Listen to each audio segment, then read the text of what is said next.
क'क्राझारनि बर'सा हाउसआव दुलाराय बर' फरायसा आफादनि खौरांगिरि मेल खुंदों। बे मेलनि गेजेरजों रहायाव सासे कार्बि हिन्जावसा सुमिला रंहांपीखौ जिनाहारि खालामनानै बुथारनाय,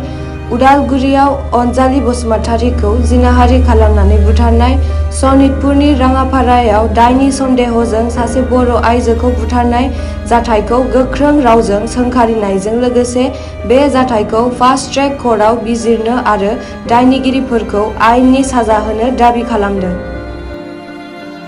मुंख'जाथाव दि सुमिला रंहांपीखौ रहायाव जिनाहारि खालामनानै सावनानै बुथारदों। सुमिला रंहांपीया जाय नखराव खामानि मावनो थादोंमोन, बे नखरनि बिगोमा प्रकाश बरठाकुर आरो बिनि फिसाज्लाया बे हिन्जावसाखौ बुथारदों। उदालगुरिनि अनजालि बसुमतारीखौ दाइफाम ओनसोलनि नौमाथि गामियाव जिनाहारि खालामनानै दुब्लिबारियाव गारनानै दोनदों। अनजालि बसुमतारीनि दायनिगिरिफोरनि नामानो बादशाह आली, आब्दुल बेरेक आली आरो माखासेखौ दाबो हमनो मोनथ'वाखै होनना मिथिदों। सनितपुरनि राङापारायाव दायनि सन्देहजों सासे बर' आइजोखौ माखासे दुथां मानसिफोरा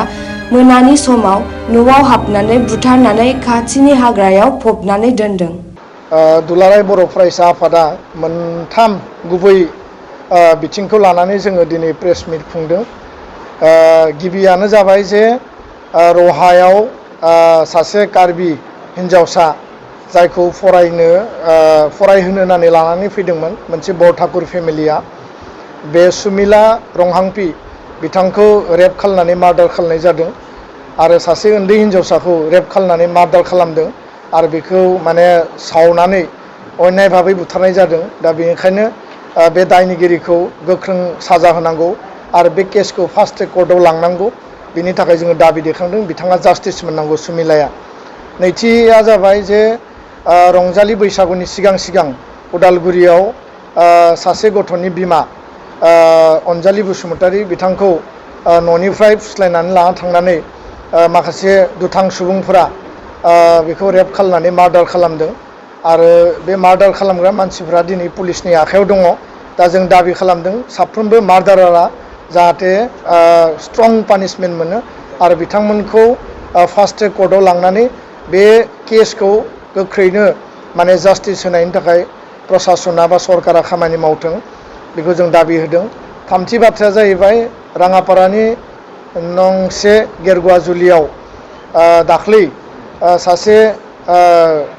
बुरै बैसोनि सासे आइजोखौ दायनि सन्देह खालामनानै बिथांखौ बुथारनाय जादों आरो बे जोंनि थाखाय जोबोद दुखुनांथावना। दुलाराय बर' फरायसा आफाद आरो बर' हारिया जोङो बयबो बुंदों, एवारनेस सांग्रांथि लाबोनाय हाबाफारि जोङो लाबोदों जे जोंनि समाजाव दायनि गैया आरो दायनि जि फोथायनाय, बे दायनि फोथायनाया मोनसे अन्याय हाबा आरो दायनि होननानै बिसास खालामनाया समाजाव बिशृंखल थासारि लाबोदों आरो आसाम सरकाराबो दायनि होननानै जायखौ माने नोङो माने बुंगोन, सोरखौबा माने सन्देह खालामगोन बा सोरखौबा बुथारगोन, बिनि सायाव माने साजा होनायनि थाखाय आयेन बानायदों। दा बेबायदि समावबो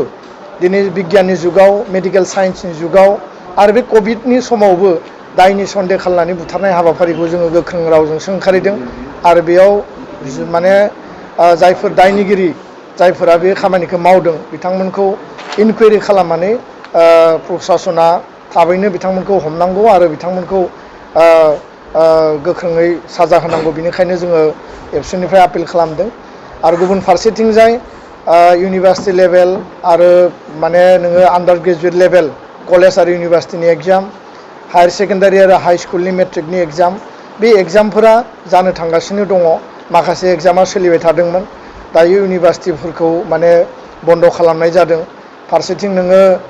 कभिड प्रट'कल मेनटेन खालामनो थाखाय SOP जारि खालामदों। क्लास 1निफ्राय क्लास 8सिम स्कुल कलेज बन्द' घोषणा होदों आरो बे गासैबो थासारिखौ नायनानै फरायसा फरायसुलिनि भबिष्यत, बिथांमोननि केरियारखौ नायनानै दुलाराय बर' फरायसा आफादा आपिल खालामदों जे 1 मास 20 दिन बा सम एसे लानो हायो। बे समखौ नायनानै फरायसा फरायसुलिनि जिउनि, बिथांमोननि केरियारखौ नायनानै जाहाथे फैबाय थानाय समाव 1 दान बा 20 दिन लेटैब्लाबो एग्जामफोरखौ खुंफुङो SOP मेनटेन खालामनानै गुबुन फारसेथिङै एग्जाम खुंनो थांनायाव बिथांमोननि जिउ बिथांमोननि थांना थानाय बिथांमोना जाहाथे महामारी कर'ना भाइरासजों साग्लोबसार जाया बा इनफेक्टेड जाया बिनि थाखायबो हेल्थ रिलेटेड जिखिनि प्रटेक्शन बिनि थाखाय प्रशासना बा बिनि थाखाय हेल्थ डिपार्टमेन्टआ बे माने हाबाफारिखौ लानांगौ जोंनि खावलायनाया बेनो जे आनजादा जानांगौ आनजाद खुंनो थांनायाव जिखिनि माने SOP मेनटेन खालामनांगौ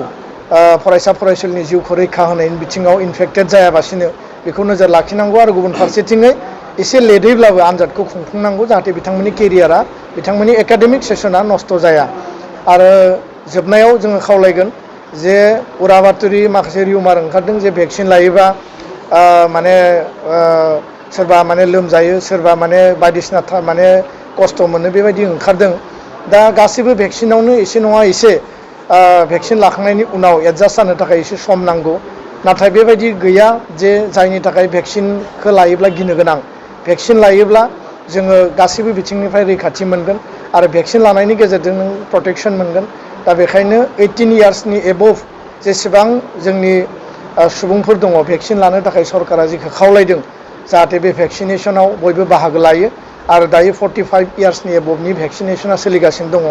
दा बेखायनो जोङो खावलायबाय दुलाराय बर' फरायसा आफादनिफ्राय बयबो भेक्सिनखौ ला जोङो बयबो मास्क गाननांगोन जोङो आखाइ सुनांगोन बा सेनिटाइज खालामनांगोन आरो जोङो सासेया सासेनि जानथायाव मेनटेन खालामनानै बारदेरनो हायै बायदि जोङो थांना थानायनि थाखाय जोङो हुदा बयबो खालामनानै लानांगोन गोजोन्थों